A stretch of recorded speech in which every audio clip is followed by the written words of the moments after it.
সেদিন ক্লাসের সবচেয়ে সুন্দরী মেয়েটি দাঁড়িয়ে কাঁদতে কাঁদতে বলেছিল আমি নাকি তার বুকে হাত দিয়েছিলাম, আমি নাকি তাকে নষ্ট করতে চেয়েছিলাম।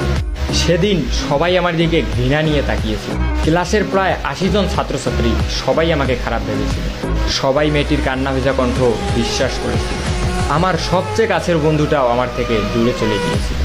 আমার সবচেয়ে প্রিয় শিক্ষকটাও আমার গালে চর মেরে বলেছিল তোমাকে সবচেয়ে ভালো ছাত্র ভাবতাম।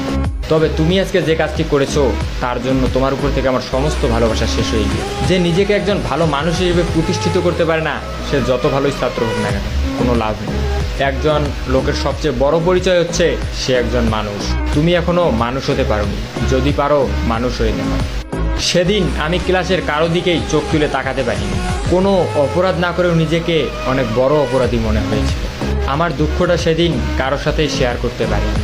যতটুকু সময় ক্লাসে ছিলাম শুধু মাটির দিকে চেয়ে চোখের পানি